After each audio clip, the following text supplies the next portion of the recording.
Hello and welcome to this special interview coinciding with the IATF being held by a country, Algeria. Today we are going to speak about startups, the role of startups, a leading role in shaping the African future and present. To this effect, we have two special guests, two interesting guests specialized in startups and in digital and technological affairs. First of all, we start with the lady, Salimatu from Gambia. So welcome. And we have Philip also from Nigeria. So after the kickoff of this event, 3 days now, so the impression you get, how do you see the event is running? Is it evolving well? It's actually evolving well. It's the best event I have ever attended so far. This is my first time attending the IATF, and it has been so amazing. I will make sure I will never miss IATF anymore. Because looking at the intensity of the program, the people you network with, the caliber of people you meet, it's just amazing. And the type of deals that I have closed for these past 3 days, I'm sure I cannot get that anywhere. It can only be here at the IATF. Only here. I hope that Philip will not be jealous since Nigeria will be hosting the next edition. Philip, are you satisfied so far with this? What is going on now at the IATF? Don't you feel jealous since your country will be hosting the next edition? Yeah, thank you very much for that question. So far, so good. I think it's been an amazing program. I think I love the Algerian people. They're so good looking and very organized. And so far, so good. It's been a really, really well put together program. And Nigeria being the host, this definitely has set the bar very high for Nigeria to try to meet. Because hosting 40 nations, over 2,000 companies exhibiting, and over tens of thousands of people attending is definitely a landmark event. And we hope to see something as good as this and hopefully better in Nigeria come 2027. I think it will serve as a model for Nigeria to do likewise. Why not? Absolutely. This is a solid model. I can tell you that for free. Solid. So, Aminata, back to you. So, now the ITF is going on.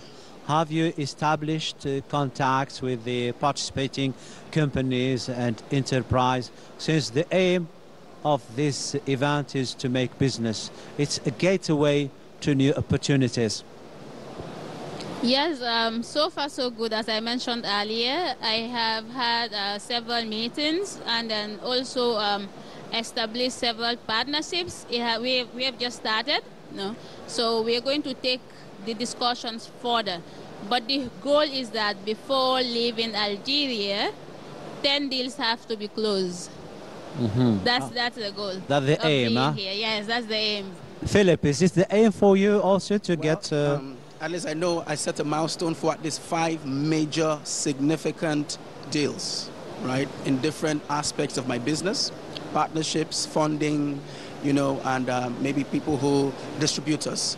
So far, 5 of them, but I want them to be very strategic and very, very significant.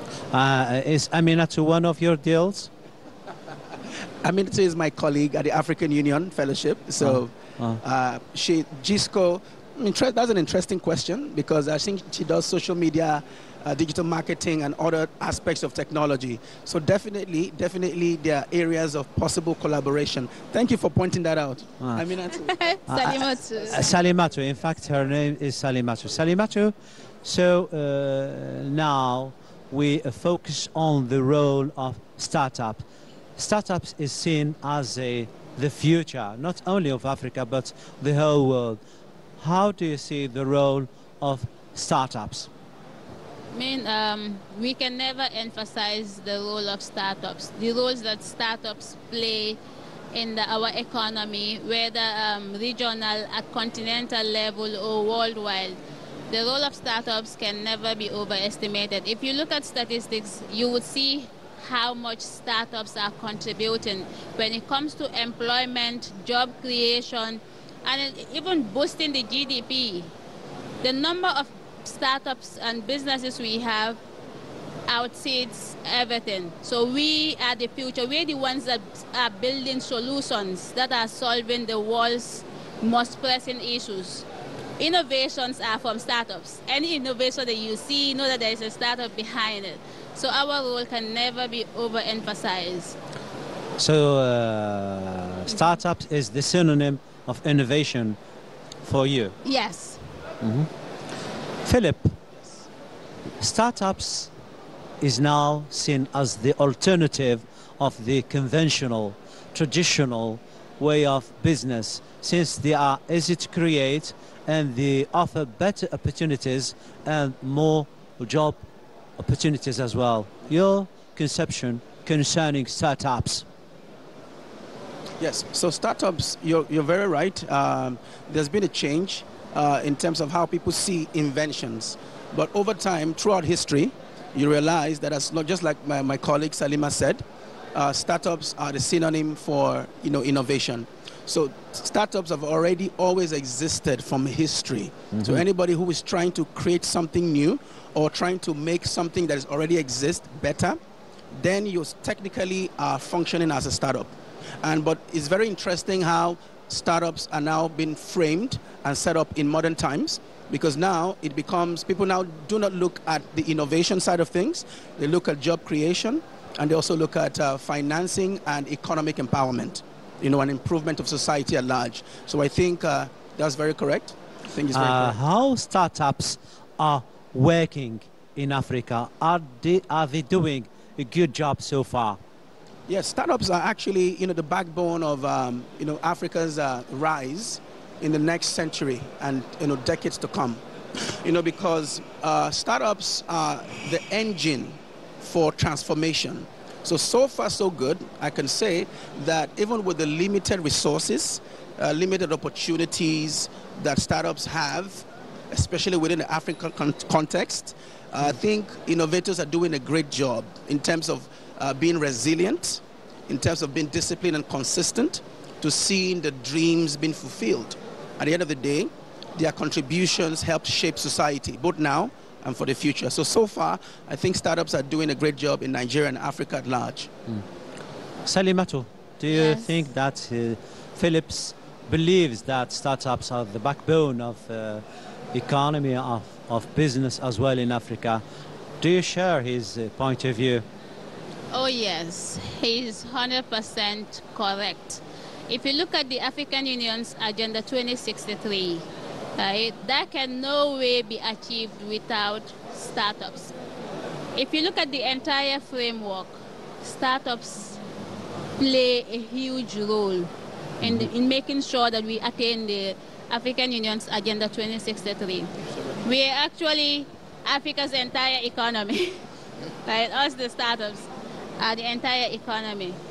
And most of us are the youths as well, too. So he's 100% correct. I agree. Okay, is there any type of startup that is more suitable for Africa, given its natural resources, its human capacities, or all startups are fit for Africa? So, looking at the continent, with its rich resources and everything else, you still see startups, struggling in one way or the other. We have several opportunities out there that are meant for us, but it's not available to every one of us. We're still facing a little bit challenge when it comes to scaling our businesses, when it comes to funding. It hasn't been easy. I would say it's not easy being a startup here in Africa, and then it's just resilience, as what my colleague Philip said. But for instance, I think that it's easier for Africans to launch startups in the field of agriculture, fisheries, or mining as well, given that Africa has great potentialities in these fields. Yes, it's actually easier for us Africans to launch our startups in these sectors because if you look at our forefathers, they have been doing this the wrong way, right? My father has been mining in Sierra Leone. I'm a Gambian, but he lived his entire life in Sierra Leone and Guinea, mining diamonds and silvers, and then just, you know, giving it out to the Europeans, and they keep exploiting us. So it's high time that us Africans take ownership of our resources, right? Let's be the champion. Let's make sure we have startups in these sectors, because these are key sectors that holds African economy, like mining, agriculture. When we talk about food security, it has to be us, you know, taking the lead, setting up businesses that can make sure we produce and then we process and we consume what we eat. We make it stay in Africa. When we do that, we would excel. We'll be better off than all these continents that people are talking about right now. Philip, the novelty for Salimatu is using startups in the conventional, traditional fields like agriculture, mining, but in another innovative way. How do you assess? How do you say her point of view? Yeah, so I think she's absolutely right. These sectors are priority sectors in the sense that they deal in areas that are very primal to human existence. You need to eat, you need to fish, you need to mine your resources to earn foreign exchange, right? However, in addition to that, I feel that there are other areas where innovators and startups can contribute to the global economy. They can, for example, look at the issue of transportation. You see a startup like Uber. People usually go to the streets to get their taxis and move around. But now someone thought that you can actually, in the comfort of your home and with your mobile device, you can get your car to come to you, right? So they revolutionized transportation. So there are other fields and areas, entertainment, transportation, aviation, so many fields where innovation can be adapted towards a more progressive and prosperous Africa. So startups cover everything? Absolutely, they do, yes. Okay, do you think that the current laws and regulations allow the African startups to work properly, or we need to revise these regulations and laws? What do you think? I think that's a fantastic question, and I think it is a question that's been going around in the circles very recently. I think innovation is going faster than the policy, you know. So I think what needs to happen is that the policy now needs to catch up with the innovation, because people who are actually innovating, they can hit a roadblock if policy does not permit their innovation. You see what I'm saying? So therefore, it becomes very imperative and important for there to be some kind of synergies, partnerships between corporate entities, private entities, private-public partnerships between the government agencies, the policy institutions, and the private sector, as well as the startups, actually, to create that synergistic flow. So the startups are not too fast, and the policy are not too slow, slowing them back. So there's this synergy, so things can move in a very good pace. Let's see, Salimatu, maybe she has more innovative ideas concerning that point. Yeah. Right. I would just start by addressing one of his points, right? It's actually true. You know, policies need to catch up, but startups can never be too slow. Exactly. So we have to always be ahead. And then the policies, they have to make sure they always get to us. They have to always make sure they always catch up with the innovation, right? Because innovation, it's something that keeps moving. When you look at the digital space, just look at, let's take an example locally here in Algeria. It's so amazing, right? How you see Yassir, do I pronounce it correct? Yes, Yassir, yes. The mobile app, right? Yeah. It's easy in transportation. No, the first day I came here, I was like, okay, let me just walk down the street to see if I can catch a ride. And my host just told me that, no, you have to download this app. You know, it makes transportation easy, and I'm amazed. Even the elderly knows how to use Yassir, the drivers, and then they can direct themselves. You don't need to struggle to share your location. You see how amazing technology and innovation has been. It's actually key. I think for a better performance, we need expertise. We need to exchange ideas and strategies within the African Union. is there any program destined to train startups to work together within the African Union? Is there any program or strategy to exchange ideas and expertise concerning that domain? I mean, yes, we are under a program which is a flagship project under the African Union Agenda 2063. It's a fellowship program, 1-year program that the African Union launched just for African startups, to give them the expertise they need, to give them the platform, just like the IATF. It expose them and give them that expertise that they need. So yes, there are strategies and platforms that can help startups like myself and my colleague here, build our skills and then also give us that exposure that we need. And do you have contacts with Algerian startups, for instance? Yes. My business was once in Algeria here before, 3 years back in 2022 for the Africa by Incube Me program under the Algerian Ministry of Startups. That was a program. We spent 3 months here with my colleagues, and then we went through an incubation program which really helped our business.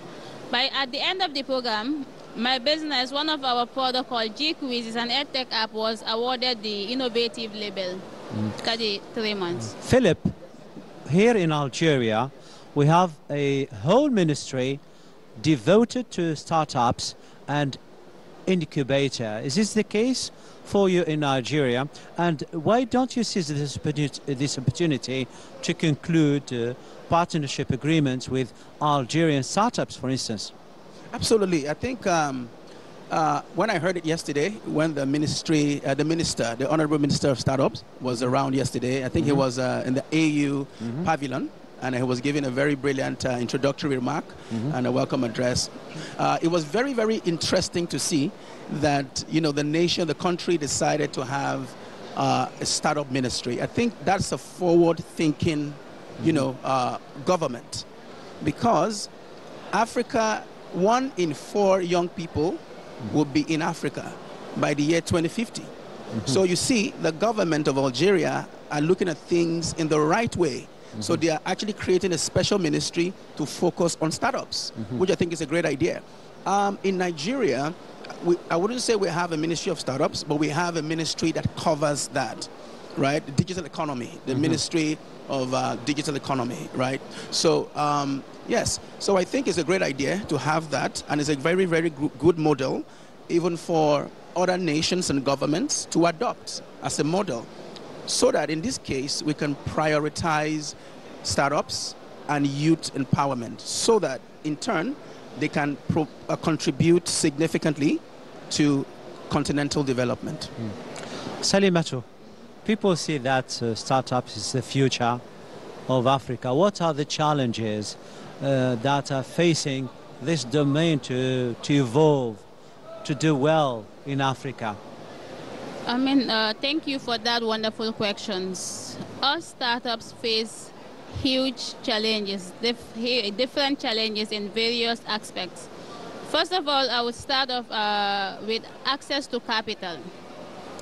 Africans, we don't have that enabling environment that supports startups to that level. Yes, I mean, institutions are doing well, like the AU and other international bodies, but there is still much to be done. There is still much to be done. And aside from just funding, Africans have better ideas, better solutions. But sometimes you start, and then funding becomes a challenge. Right? Aside from funding, also policies are not too much encouraging for startups. You see, sometimes you cannot set a policy or a rule that governs a multi-billion-dollar company. The same rule applies to, you know, a business that's just starting up, that just wants to kick off. You would see there is no enabling environment. So our policies are much more hindrance, aside from capital also. So these are things that it hinders our performance. It blocks us in several ways. So our African leaders need to get a uniform policies that supports African startups and the trade barriers also. Because looking at my country, it's a small market. We are less than 3 billion people.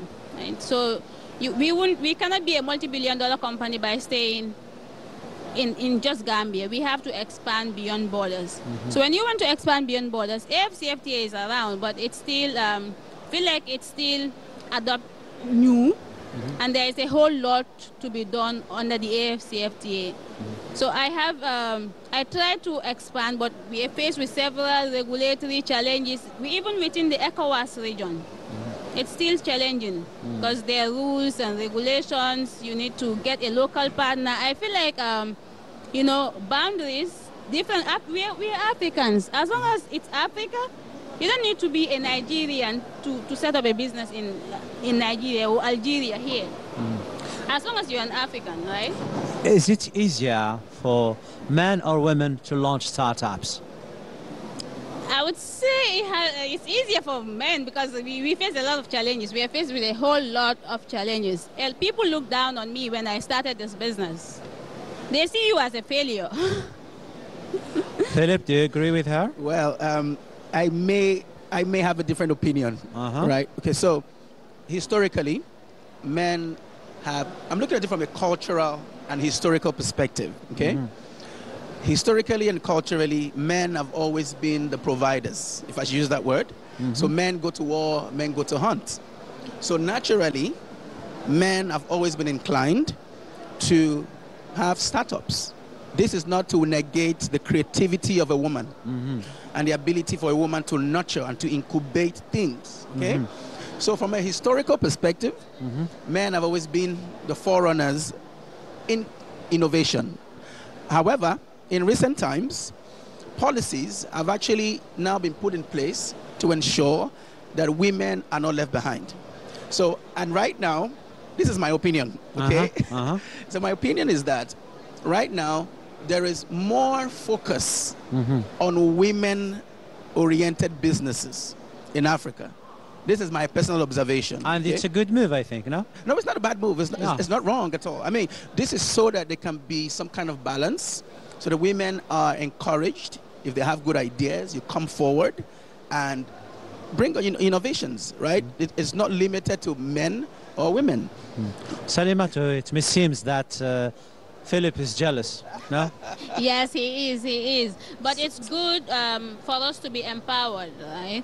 Because as he said, it's just recent times that this women empowerment started. But looking at back in the days, how women, the perspective people have with women, it's so terrible. It's discouraging. And even right now, some parts of the world, and women are still going through several challenges. So it's good if we have all opportunities as women, because no, we need it. Okay, Salimatu, before we conclude this interview, your last command, what do you say to Algerians, to the participants in this edition of the IATF? Briefly, your last command. I'll first of all thank Algeria for this wonderful setup and for their hospitality. I have a language barrier, but they have been so helpful. Any Algerian you see is just so welcoming. So I would urge them to continue that. And the Ministry of Startup is doing a wonderful job. When I was here back then, our business, you know, we benefited from the Incube Me program. It's not just, I mean, they could have done it for only Algerians, but they're broadening their scope to other African countries, and I would love my country and other countries, you know, to learn from Algeria. Okay, Philip, in a couple of words, you conclude this interview. Okay, so firstly, I would like to say thank you for having me, and thank you to the Algerian people. Honestly speaking, I'm being sincere and honest. I think the Algerian people are very, very hospitable. I think the atmosphere has been warm and welcoming, and so far so good. The organization has been flawless. It's been amazing. It's been really, really, really good. And I would like to say, I want the Algerian people to know and to understand, including the government and even the participants, that what Algeria is managing to do now in terms of successfully hosting the IATF is that you are setting the right precedents. especially in terms of your hospitality, because now Africa can see a true model of how an African nation should be. Because with this as a foundation, we can truly become one united Africa, prospering and transforming the world. Thank you. Thank you very much. Salimatu, thank you very much for being with us. You're Mr. welcome. Philip as well, we wish you success. Enjoy your stay in Algeria, and see you once again very shortly. Ladies and gentlemen, we come to the end of this special interview. Keep tuning to our channel and program. Take care and bye-bye for now.